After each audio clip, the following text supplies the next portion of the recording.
اعوذ بالله من الشیطان الرجیم بسم الله الرحمن الرحیم. زم شرجیل سواتی امید د مرګرو تاسو ټول به خی خوشاله به د ژوند په مزو کې وای. مرګرو زموږ نننې کم ټاپک دی هغه د پولوشن. ډېر انټرېسټډ ټاپک دی مرګرو او زموږ او تاسو د روزمره زندګۍ سره ریلیټډ هم دی. مرګرو پولوشن څه ته وایي؟ پولوشن ویل کېدای شي مرګرو الودګي ته. خو اوس الودګي څه شی دی؟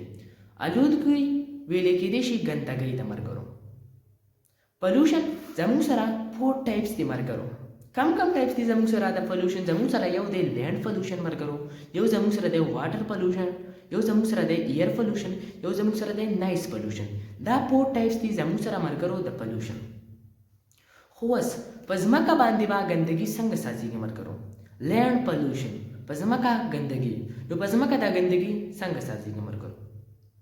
اولنې جواب به زه تاسو ته د لینډ پولوشن درکوم. په لینډ پولوشن په ځمکه چې کومه ګندګي سازیږي هغه څوک سازوي؟ ما ورته یې سازو که نه؟ ما ورته یې څنګه سازو؟ مونږ که وګورو چېرته یا ښکلي ځای ته لاړ شو یا هسې بل څه ځای لکه ښکلی ځای پارک شو اګزامپل ډېر شي ځایونه دي، خو چې مونږ لاړ شو هلته مونږ خوراک وکړو یا نور څه ښکلي څه وکړو نو هلته مونږ ستا پلسټک واچو. نو مرګرو مونږ دا پلسټک چې کم واچو دا پلسټک چې دی دا په ځمکه نه خاورې کېږي او دا په ځمکه نه خاورې کېږي نو که مونږ بیا په دې ځای باندې ونه لګو یا بل څه هېڅ شی لګو نو بیا به نه راخېږي. دا زموږ سره و مرګرو لینډ پولوشن. مونږ له پکار ده مرګرو چې په ځمکه باندې مونږ ګندګي نه اچو. دا زموږ سره فرست ټایپ د پولوشن. سیکنډ ټایپ زموږ سره دی مرګرو د پولوشن واټر پولوشن. واټر پولوشن څنګه سازیږي مرګرو؟ په اوبو کې به اوس ګندګي څنګه سازیږي مرګرو؟ په اوبو کې هم ما او تا ګندګي اچو. که تاسو اوس وایې زموږ کار څه دی چې مونږ په اوبو کې ګندګي اچو، نو که تاسو وګورئ مرګرو اکثره مونږ د اوبو ته خځلې اچو که نه؟ دا اوبو خواته مونږ ډیرانونه ساس کړي که نه؟ ساس کړي مې که نه؟ نو دې ته ویل کېدای شي واټر پولوشن. مونږ له پکار ده مرګرو چې مونږ د اوبو باندې څه خځلې مزلې نه اچو او نه د هغې خواته ډیرانونه سازو. دریم ټایپ چې زموږ سره کم دی د پولوشن هغه زموږ سره دی ایر پولوشن. په هوا کې به اوس ګندګي څنګه سازیږي مرګرو؟ تاسو به اوس دا سوچ هم کوئ، خو په هوا کې چې ګندګي سازیږي هغه هم ما او تا سازو. هغه څنګه مونږ ګندګي سازو په هوا کې؟ مرګرو که مونږ وګورو نن سبا زما سره ګاډی دی، تاسو سره ګاډی دی، د بل سره ګاډی دی، د بل سره ګاډی دی.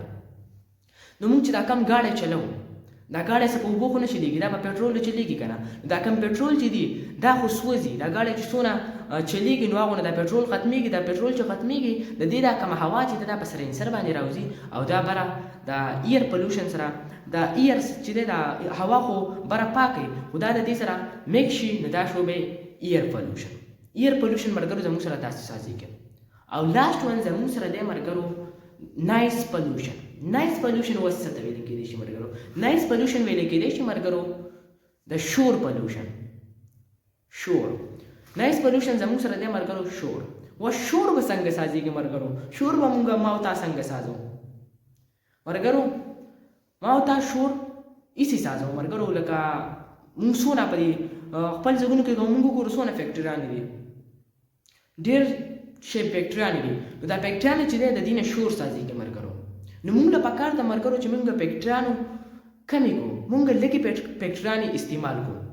نو د دې سره به زمونږ په روزمره زندګۍ کې دا پولوشن نه خرابېږي. دا زموږ سره و مرګرو 4 ټایپس د پولوشن ما تاسو ته وویله. امید دی مرګرو تاسو ټولو به زما د ویډیو خوښه شوي. په دوی الله سپارم. د الله په امان.